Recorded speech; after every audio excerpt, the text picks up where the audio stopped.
Hi, I'm Sophie Milliken and welcome to this episode of the Ambition Accelerator Podcast.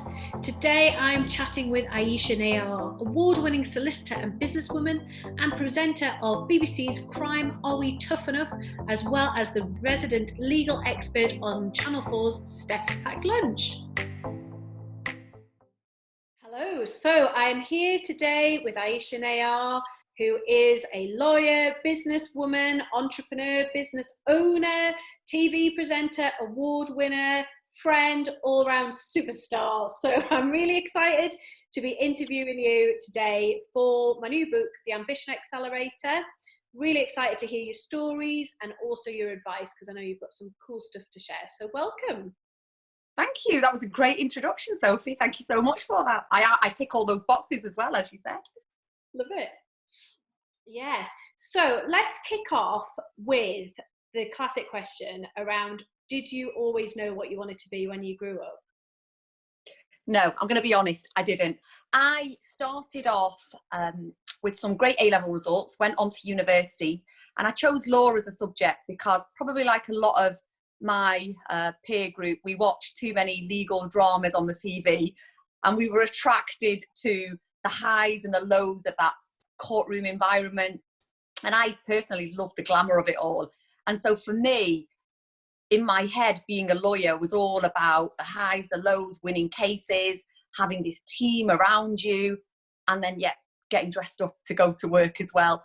And to be honest, as shallow as it may sound, that was the reason I went on to be a lawyer. Once I started my law degree, I absolutely loved it, made some fantastic friends who I'm still really good friends with now, got my first job in a law firm. And people say to me, well, isn't it dry in comparison to what you've seen on the TV? And I think it's what's in your head. And I absolutely, from day one, loved being in that legal environment. And fast forward all these years later, I'm still a lawyer. Lots of my legal friends have changed careers along the way. Because as you know, what you start off doing 25 years later, you're not necessarily on that same career path. But yeah, I absolutely love what I do. I am still a lawyer, proud to say.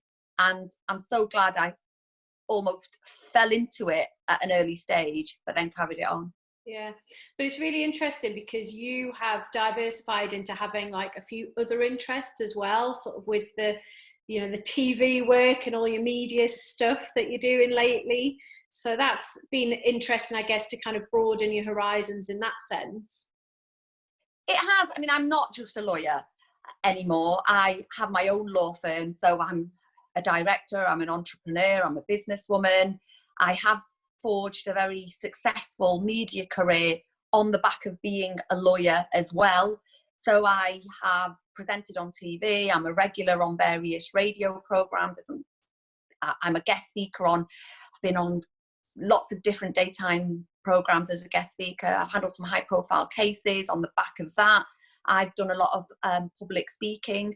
So I've married my legal career quite successfully with this media career. And for me, that's massively worked as an individual.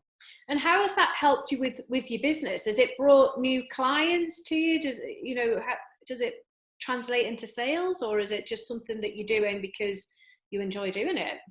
Well, first and foremost, I do enjoy doing it. I found my forte there, Sophie. I absolutely love it. But from a business perspective, it's fantastic. It's marketing. It's raising your profile. People trust well-known names, don't they? You know, if you see somebody on the TV, they've got a credibility behind them, because I've been a presenter on a BBC programme. They wouldn't have me on if I wasn't worth my salt. They wouldn't put me on the TV as a lawyer if I didn't have decent credentials. So in terms of how it's affected my business, it's certainly raised the profile. Following the TV programme, we got a lot of work on the back of that.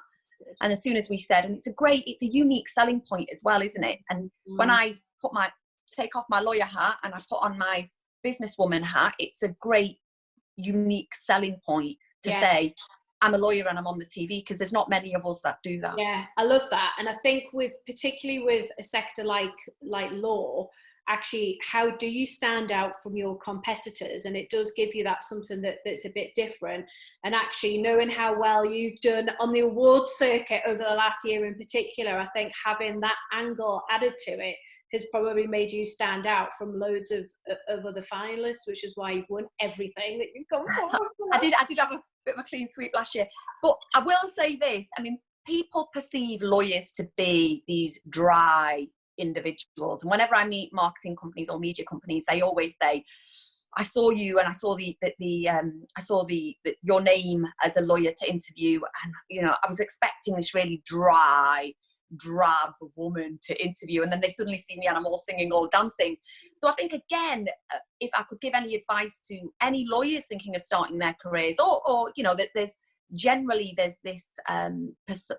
this impression of professionals that we are dry and quite, you know, boring and, you know, quite rigid and quite stuck in our ways, but we're not. You know, we are colourful individual people who can bring a lot to the table apart from our technical expertise. So if you are looking to set up a business, I think I've said it already, I think you've got to bring your personality to the table to make it stand out, because as you've quite rightly said, I'm in a very, very competitive industry. You know, there's thousands of lawyers, there's, you know, on the high streets, you know, they're full of lawyers, law firms.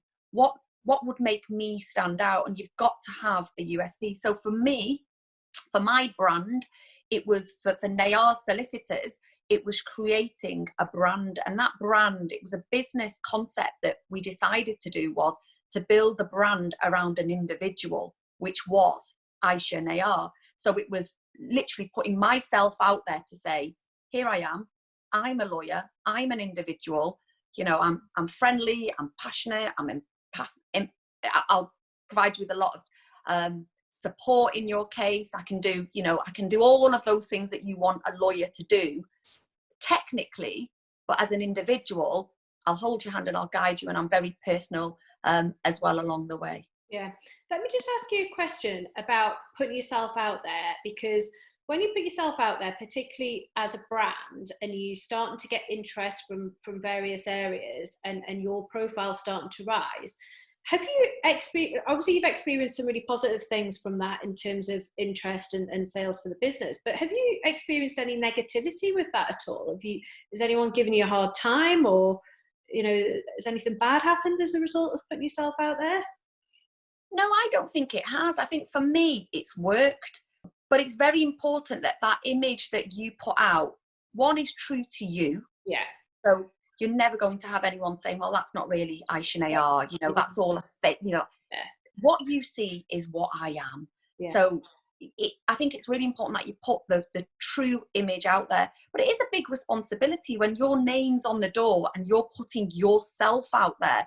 I think in your personal and your professional life, you've got to conduct yourself a certain way, because you are building your business on you. So I've got to tick those boxes in inside work and outside work as well. But to be honest, Sophie, when you get to a certain age like I am, I'm not partying anymore. I'm quite everything I do now. No dirt to find out about you. There's nothing for them to uncover. Oh God, don't sell that story. Don't sell that story. No, to be honest, what I do now, in my professional life, in my personal life, you know, I'm at a certain age now where I take my responsibility both in work and outside work very seriously. So no, to be honest, I've not had any negativity. That's good, because I guess that's always a bit of a thing that, you know, people are nervous about, and women in particular, I think, you know, a bit nervous about putting themselves out there, because does it leave them open to you know, people, I guess, trolling them or whatever. But that's good to hear that you've had a positive experience, and I think your point there around being true to yourself and not being fake is something that probably has stood you on really good stead in that sense as well. So thinking about you know, because you've had a really successful few years in particular, and you've had that sort of that climb, I guess, over the course of your career so far. Do you set yourself goals at any point? Like, do you, when you opened the business, did you say, right, I want to be turning over this amount, or have this number of staff or whatever? Do you set yourself those kind of goals?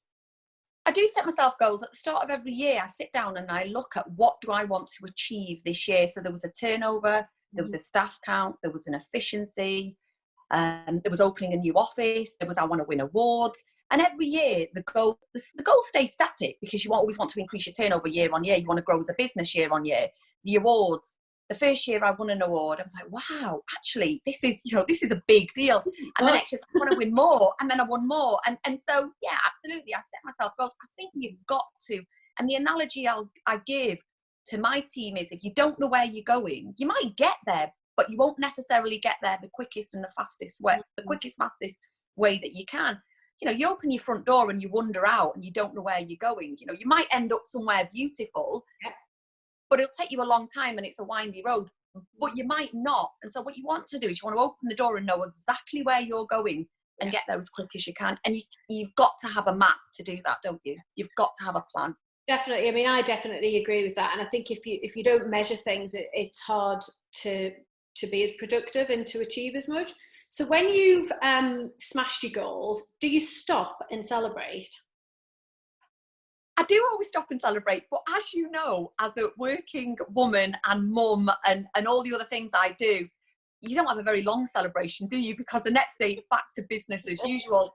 But yeah, no, I always celebrate. I think it's a massive achievement and whenever I've won an award, I look at, I display them in the office, and they're huge to me, because for a woman of my background and where I've come from, to win, I won at the Law Society Excellence Awards last year, and I often say they're like the legal Oscars. You pinch yourself when your name is announced.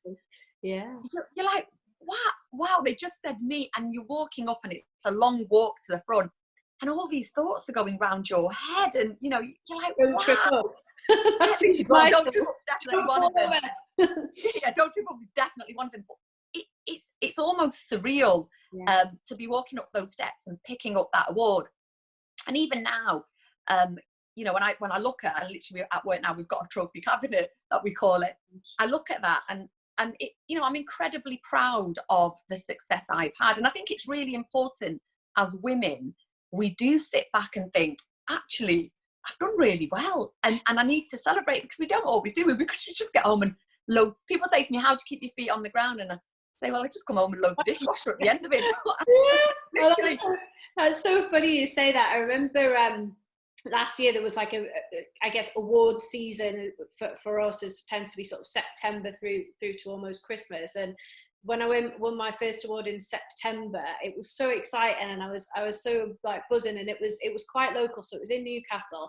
And I remember coming home, and I'd had my hair done, I was wearing this fancy dress with the award, and I came home and I had to like make Jess some fish fingers or something in this beautiful dress, and I remember just thinking, oh, this is a bit surreal, but yeah, it's the reality. So I've been at award ceremonies, and I've been literally at the back thinking, have they done their homework? And then I'll literally go to the back and I'll FaceTime the girls and I'll say, have you done your homework yet? And they'll go, where are you? Why are you wearing that dress? And I go, I'm at an awards, but have you done your homework? Show it me. I need to make sure you've done it. But that's mum life, isn't it? Keeping it real. And then you'll walk back, you'll sit at your desk and they'll announce your name and you're on the stage and everyone's cheering. But, that's life, isn't it? So as brilliant as it is to win all those awards, you're absolutely right. We do need to celebrate it. Yeah, I agree, because otherwise it's too easy to just go on to the next thing. So you've definitely got to pause and sort of take a bit of time for that. So moving on to talk about role models. Have you had role models throughout your career? Do you have them now? Or have they played a role in your success? Well, I grew up in a family business. So my dad had a family business, and when people ask me who are your role models or where do you get your work ethic from, because I work incredibly hard. And one thing, I always say to myself at the start of the year is work hard. And I worked hard last year, but I'm going to work harder this year. And I look back at where do I get that desire to work so hard from? And I think it was growing up in a family where we had a family business, and my dad was And in those days, you know, I'm of a certain age where, you know, in that generation, it was mainly the dads that went out to work, mums were homemakers, and I was in a family like that. And then my dad had this family business, he was a breadwinner, and he got very sick.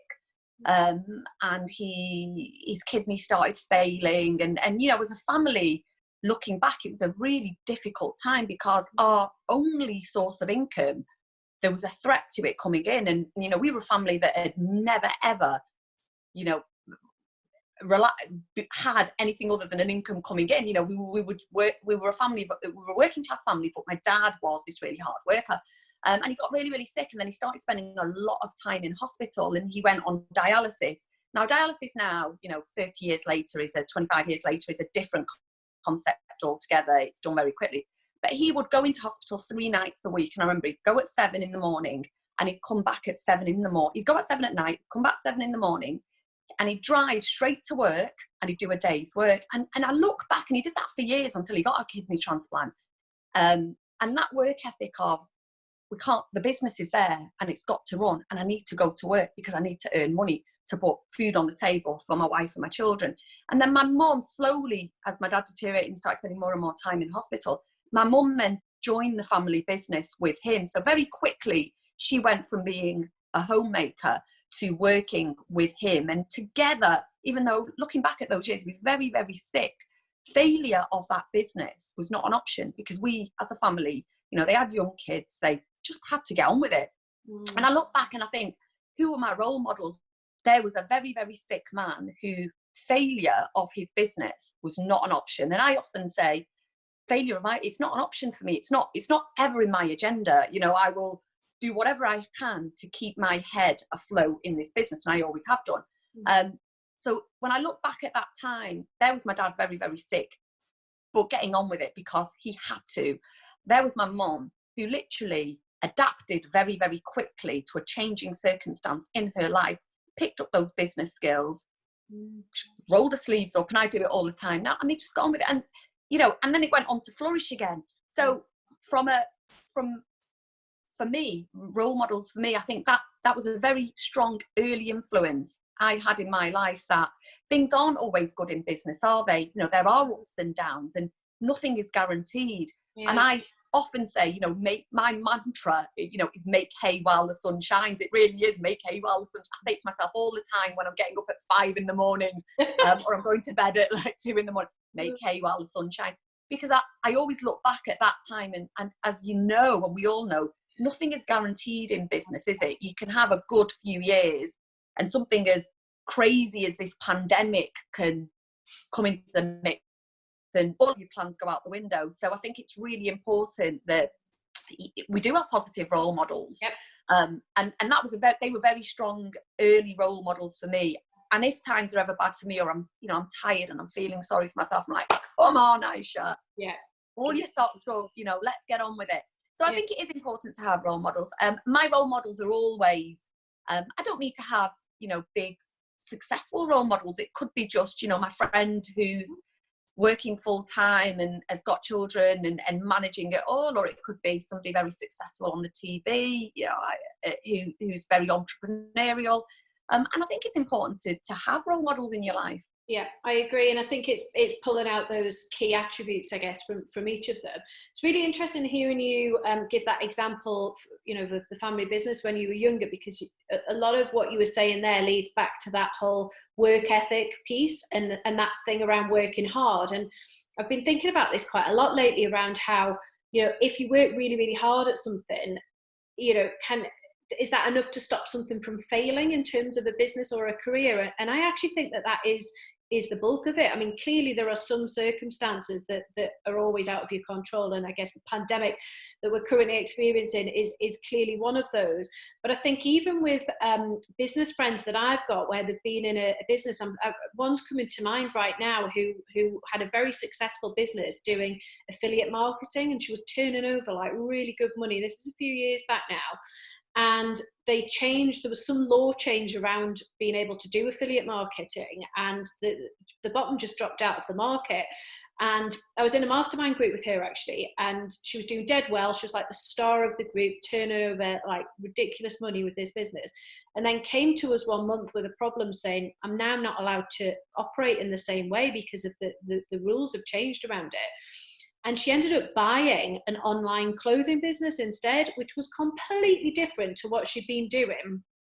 But we were all like, oh my God, that's crazy. Like, you've gone from doing this really successful business to this.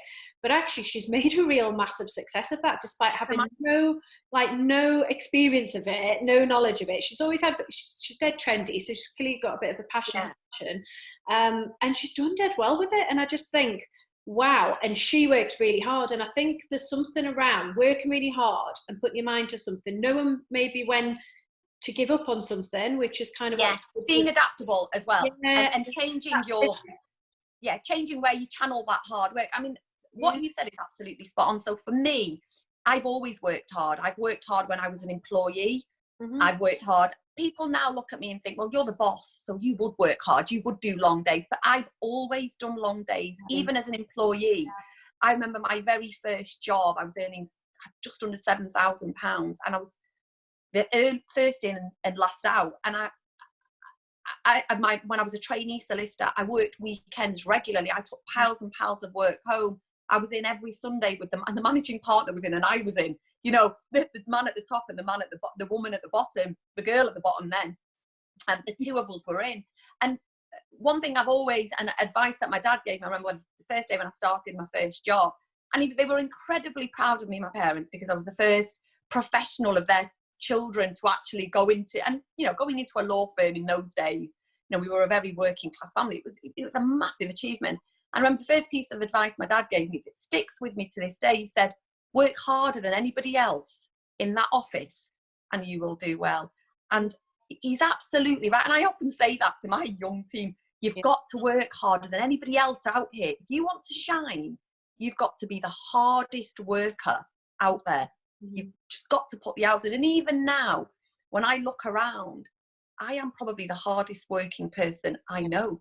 At my stage now, people often say to me, why don't you take it easy now? Like, you've made it, haven't you, Ayesha? Like, you've made it, you've done it. Chill out, take some time off, extended break. I still act as an employee. If I'm in after 9 o'clock, I'm nervous driving. It feels really late, doesn't it? I can't, or if I'm leaving early, I feel guilty. I'm like, oh my, I'm leaving. And I should be able to do that at this stage of my career because I've built that goodwill. And as you know, anyone who's running a business, you don't switch off when you put the key in the door, do you? You carry on literally throughout the day, throughout the evening. You're still replying to emails at night. But is that though because you enjoy it and because you love what you do? Absolutely. Because I know that, particularly with friends that I've got that have jobs that they don't enjoy, like they do their set hours and they're clock watching all the time, and they'll do the bare minimum to get paid. Whereas I think if you love what you do, and whether you do that as running your own business or as an employee, it doesn't feel like work, and you don't count the hours. I think that's really important. And if you are thinking of setting up your own business, you've got to love what you do. You've got to love the product. And if you're an employee, you've got to love what you do. And if it's not for you, then leave. Life's too short. Find something that you enjoy, because if you enjoy it, and you've got to put hard work in, there's no substitute at all for hard work. We look at all these people at the top in various professions, and it looks great, doesn't it? When I walk on a stage and I'm there with my award holding it up, it looks amazing, doesn't it? But what people have got to realise is anybody at the top of their game, there's probably a good 10, 20, 25 years of hard work that's gone in to then pick that award up. And there is no substitute for hard work, but you've also got to love what you do as well. I think that's so important. You're so right. It's really interesting, that awards analogy, and it's all the stuff that leads up to that point, is it? You don't get an award in your first year of career. You've got to kind of put the hours in and put the work in. So that analogy of the swan, isn't it? Swimming at the top. But really, there's all this going on. And that's exactly what it is when you win awards. You glide up there, don't you? And you gown and you pick it up, and it's all looking fabulous. But what they don't realise is there were nights and nights and days and days and days and months and years of hard work that have gone on to go and pick up that award. When I set up my business, I was pregnant with my third child when I set up the business. And again, failure for me in my head, it was just never going to be an option. You know, it's just not, it wasn't in my vocabulary. But it was a massive risk as well. You know, you're pregnant, you're having a baby, you've got 2 kids at home. I had a 5-year-old and a 1.5-year-old and a baby, and I was about to have another one. And I did it. You know, I had the baby, went back to work very quickly. And I look back at that time, and I probably worked every night. You know, I worked in the day, put the baby to bed, went back to work about 8:30, worked till about 1 o'clock in the morning, every night, literally every night I did it. I did it for months and months and months, because the work was coming in, it had to be done.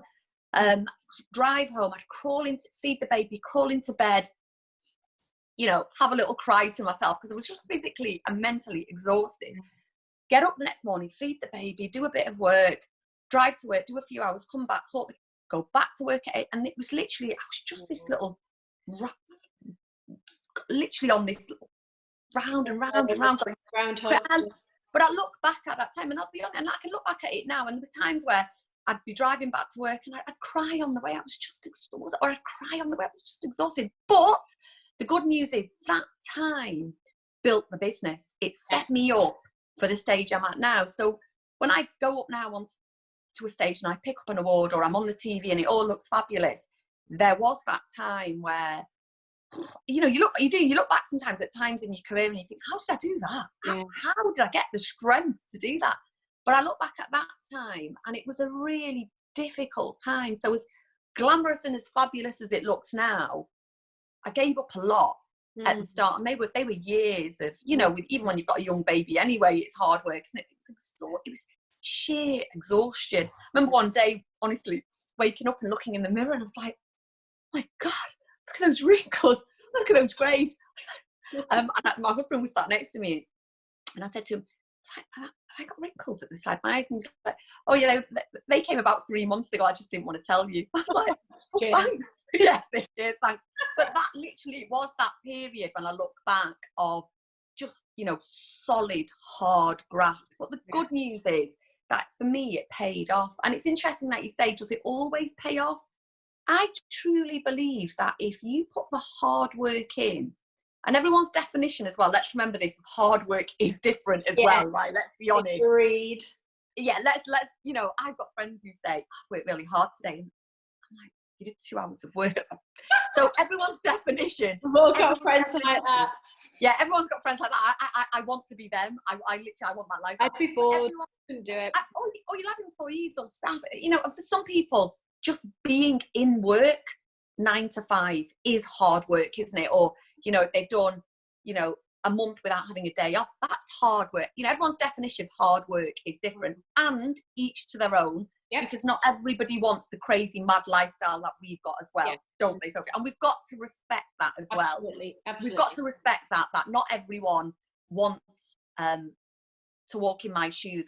And, you know, I've got so many people who say to me, I don't know how you do it, and I don't want to do it either. And I get that. Yeah. But I do think if you find something that you're passionate about, you put in a whole lot of hard work. And I'm Muslim, so I believe that a lot of my success comes from being good as well, and following the right moral path and the blessings of Allah. And I think if you have that on your side, and you will succeed. I think that there's a multitude of factors, but certainly one of them for me, I do believe strongly, is having that faith as well. Yeah, to put me on the right path. Yeah, no, that's really interesting. So one of the themes that's coming out loud and strong is clearly around putting the hours in and working hard and stuff. So, and you know, you've got 3 kids. So do you have any kind of work-life balance, or do you, I mean, I don't think it exists. I mean, I've said in the book that I think there's different things that are important at different times, and you can prioritize things at different times. But this work-life balance thing, to me, is a myth.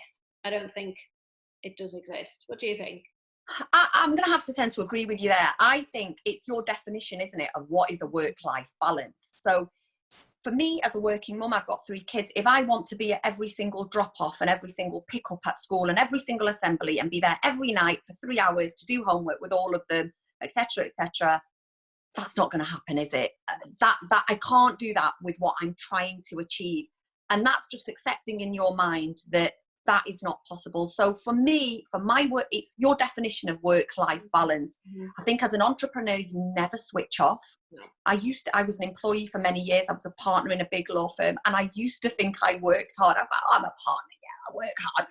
And then I set up my own business. I was like, I don't know what I was doing all those years.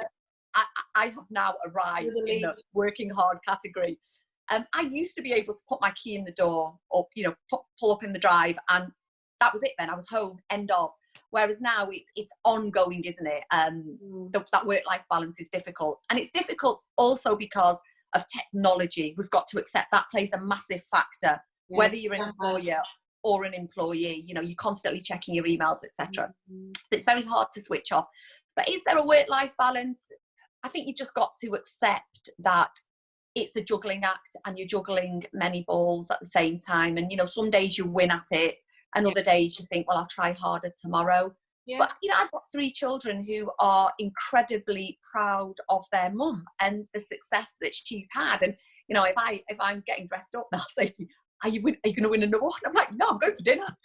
Nothing to do with that. And they see me on the TV. And I think love that. Did they love They do, but to them it's very, very normal. The first day I went in the playground, all these kids came rushing up going, I saw you on the TV. And my kids are like, yeah, she's been on loads of times, But for me, I think it's important that I am a strong role model for my children to say, I've got 3 girls. I think it's really important that I show them that, look, you can be a good businesswoman, you can be a good professional, you can be a good mum, you can be a good wife, you can be a good family member, you can be a good friend. It's hard, there's no doubt about it.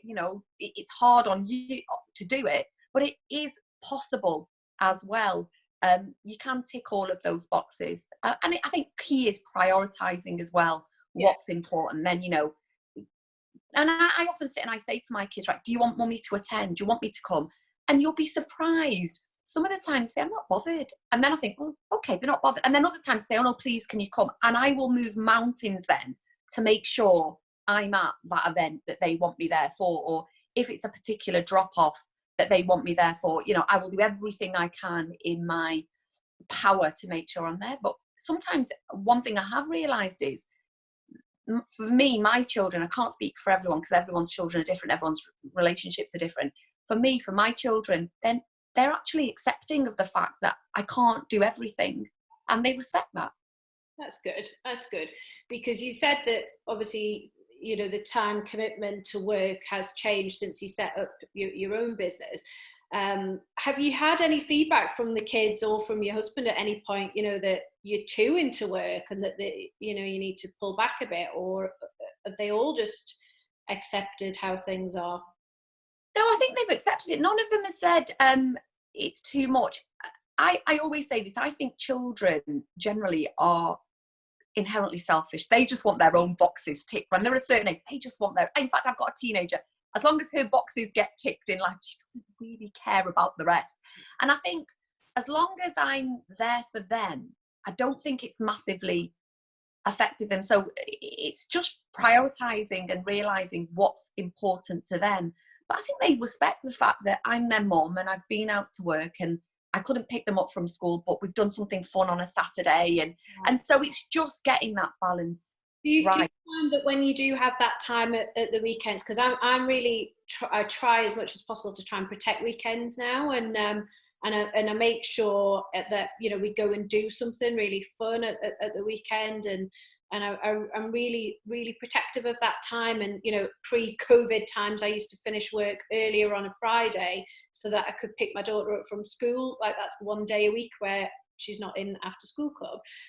But because of that, I would make sure that we would go and do something really, really fun together. And I think that that's better than being there every afternoon to pick her up and coming home and whacking the TV on. And I'm not saying that that's what everyone else does. I'm sure it's not. But I think when you've got less time to do stuff, maybe you're more protective about making sure it's quality time. Yeah, absolutely. And I think that goes back to me saying to the kids, you know, what do you want to do this weekend? You know, what's important to you, rather than me thinking it's I mean, there's times where, as you quite right, you know, I've picked them up from school and I've got the train back from London and I've timed it so it gets in at 3:15, so I can be at the school gates at 3:30, and, you know, I'll turn up and they'll be like, have you got, you know, they'll just come over and switch the TV on. I'm like, I've just literally run and I've done this, and you know, you're not actually that bothered.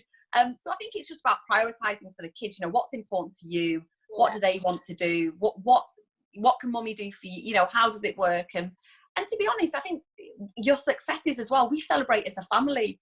So if we've won an award, or we've won a great contract, or, you know, the TV program came out, or, you know, there's something good that's happened for the family, you know, we make it their success. You know, this is our result. It's a family business. And I think they then enjoy, they then enjoy that. Part of it. Yeah, I like that. That's nice. And I think the fact that you've got like that open communication with them, where they can tell you which school thing's important for you to be at and so on, that's good. And, you know, the fact that they can see you working hard and they know why you're working hard and they understand what you do, that's, you know, it's really important, isn't it? It is important. And I think it's important for the kids to have these positive, not just their mum, you know, there's so many different fantastic men and women, because it's not all about women, fantastic men and women out there who are doing things that you know, are fantastic, that I want my children to see and be exposed to and admire. You know, I often watch these talks, and your TEDx talk I actually watched with my daughter. And I think it's really important that they, you know, I often get in bed at night and I'll watch things that I've wanted to catch up on the day, and they'll often sit next to me and they'll listen as well, because I think it's important for them to see that what grown-ups do and how the world works in a positive. There's so much negativity, isn't there? You know, you switch on the news and it's all doom and gloom, but success stories, you know, they make us all happy, don't they? I'm incredibly proud of all of my friends who've gone on to do well. As I say, I've got a teenager, and for me, it's really important that she chooses positive role models for herself. And we all know young girls are influenced by, you know, the kind of Instagram followers and following that they want.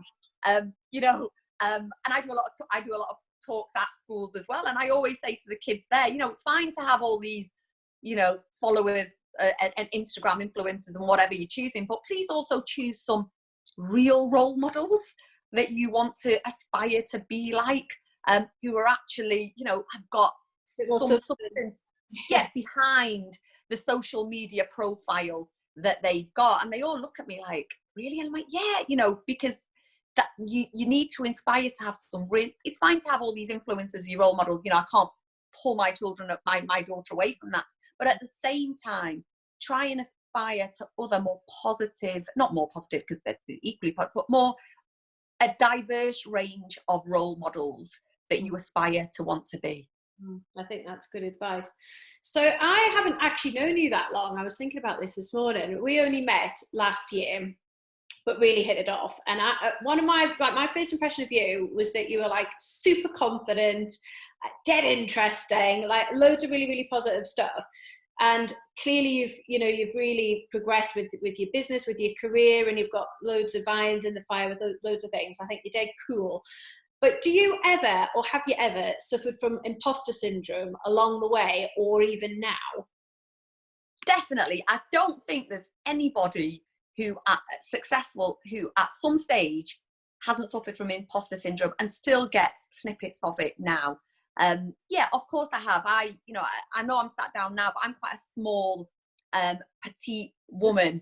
And I remember looking back at my career where at the start I was really good at my job straight away. And the partner that I worked for in the law firm, who was this top dog partner, you know, that everybody wanted, they wanted this particular partner on their case. And she very quickly realised that I was very good. So I remember she started sending me to see her clients, or for meetings, she'd say, oh, you just pick that up. And literally I'd walk in and, you know, I was like a 22-year-old, you know, tiny 5 foot petite young girl. And I'd literally walk in and the clients, the the look of disappointment on their face when they saw me, and they'd be looking behind me and be like, no, it's just me.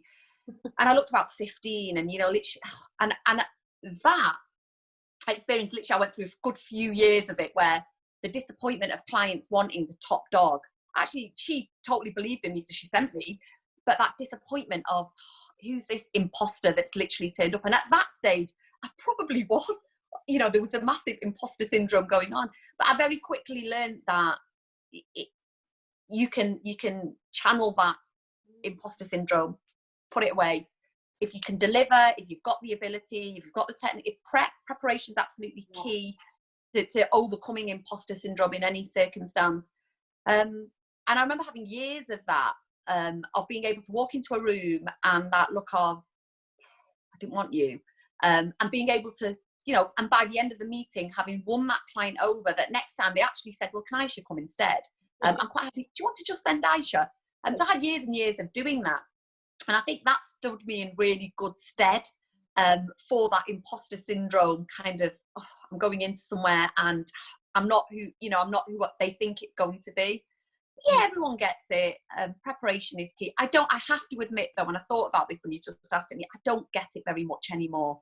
I'm a lot more comfortable in my skin than I probably was. You know, I think in your 40s, most women will say that they are more comfortable in their skin by the time they get to our, you know, by the time they get to marriage. So I don't have it as much anymore, I'm not going to lie, but I've massively had it in the past. Yeah, that's interesting. And I think, you know, experience and develops your confidence, doesn't it? So then you know that you're good. And even though you knew you were good back then, when you're younger, and you do need a bit of validation and a bit of experience under your belt to get to that point, I guess.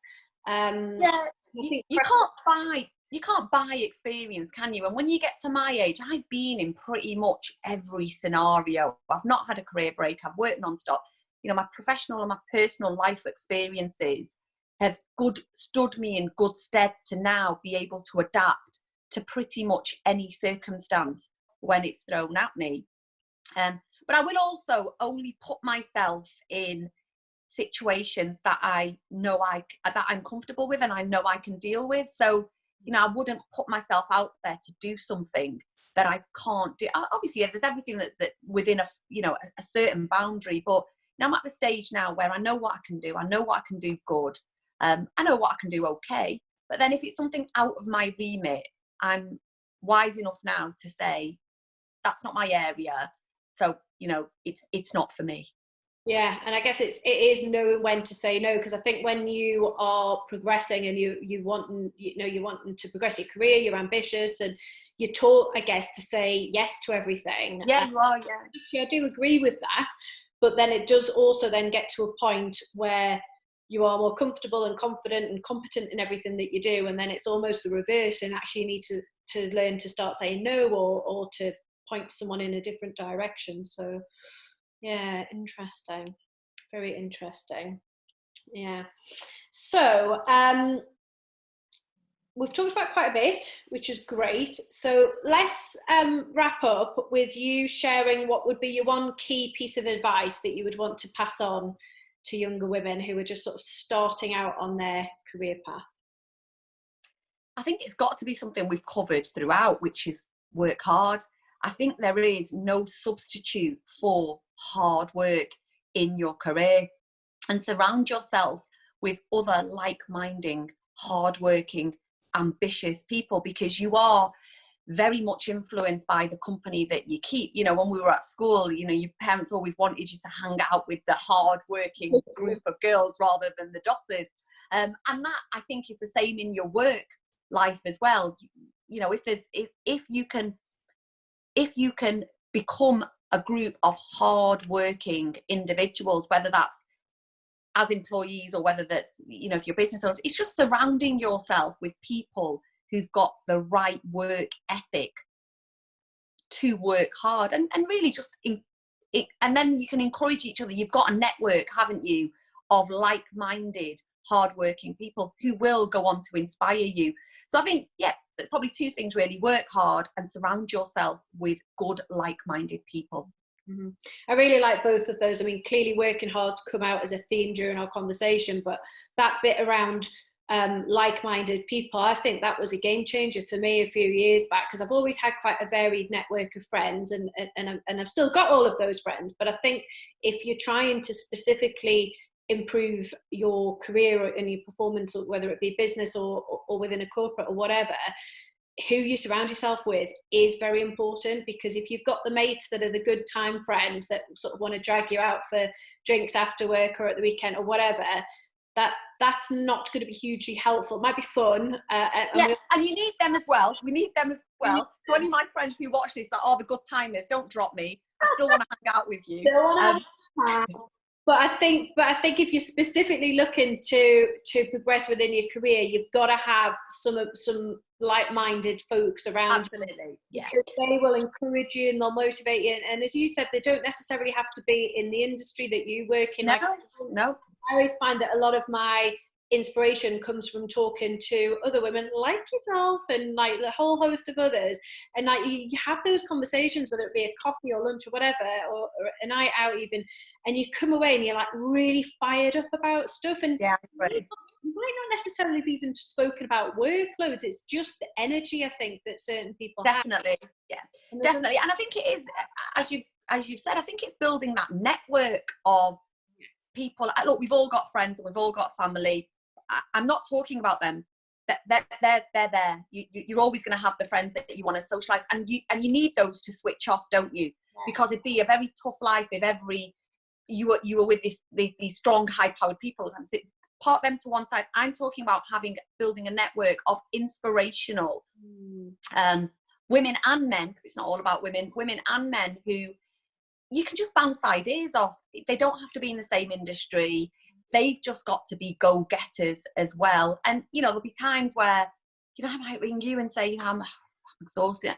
And you'll say, come on, Ayesha, you can do. These are the people that you want around you that you can say, got this idea, what do you think? And, you might ring me and I say, well, what about this? What about that? What about this? What about that?